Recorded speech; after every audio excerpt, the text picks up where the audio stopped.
پاکستان کی افواج نے بھارت کو چاروں شانے چت کر کے دنیا کو پیغام دیا کہ پاکستان کو نہ للکارا جائے، تو پاکستان کی افواج کے حوالے سے آپ کیا پیغام دینا چاہتے ہیں؟ اور پاکستان نے جو آج یہ کام کیا ہے اس پر آپ کیا کہیں گے؟ پھر غزوہ ہند کی جس طرح سے فضائل آتے ہیں احادیث کے اندر، پھر پاکستان کو ایک اسلامی بنیادوں پر بنایا گیا تھا، اس حوالے سے آپ کیا کہیں گے؟ بسم اللہ الرحمن الرحیم۔ آج جو فتح اور کامیابی نصیب ہوئی ہے یہ اللہ رب کریم کی طرف سے نصرت ہے اور اللہ تعالیٰ کی طرف سے برکت ہے، اس لیے کہ ہندوستان 8 گنا بڑا ملک، زیادہ وسائل والا ایک ریاست ہے، لیکن ہمیشہ اگر پاکستان کو اللہ تعالیٰ فتح سے نوازتا ہے تو وہ لا الہ الا اللہ محمد رسول اللہ کی برکت کی وجہ سے۔ اور میں نے کل سینٹ میں بھی اور آج بھی بات کی ہے کہ ہمیں اللہ کی طرف رجوع کرنا چاہیے، اس لیے اگر اللہ نے ہمارا ساتھ دیا تو پھر کوئی ہم پر غالب نہیں آ سکتا۔ اور آج کی بڑی کامیابی پر ہم اپنی افواج کو بھی خراج تحسین پیش کرتے ہیں۔ بہت زبردست پلاننگ کی اور اچھی کارکردگی کی وجہ سے پوری قوم کا مورال بلند ہوا ہے، اور آج مودی اپنے ملک میں تنہا ہو رہے ہیں، ان کے چہرے سے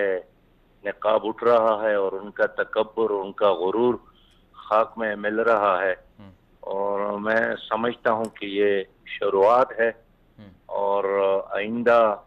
اللہ تعالیٰ نے چاہا تو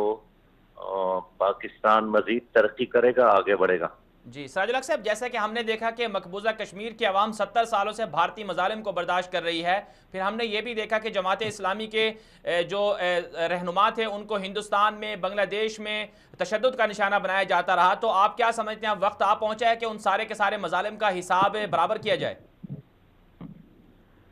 اس وقت مقبوضہ کشمیر میں بھی جماعت اسلامی کی ساری قیادت جیل میں ہے۔ جماعت اسلامی مقبوضہ کشمیر کے امیر ڈاکٹر حمید فیاض صاحب بھی گرفتار ہیں، ان کے خاندان کے لوگ بھی گرفتار ہیں، اور گیلانی صاحب، یاسین صاحب اور شبیر شاہ صاحب اور اس طرح بہن آسیہ اندرابی، یہ سارے لوگ اس وقت ان کے کسٹڈی میں ہیں، اور ہزارہاں لوگوں کو اٹھایا گیا ہے۔ پلوامہ کے واقعے کے بعد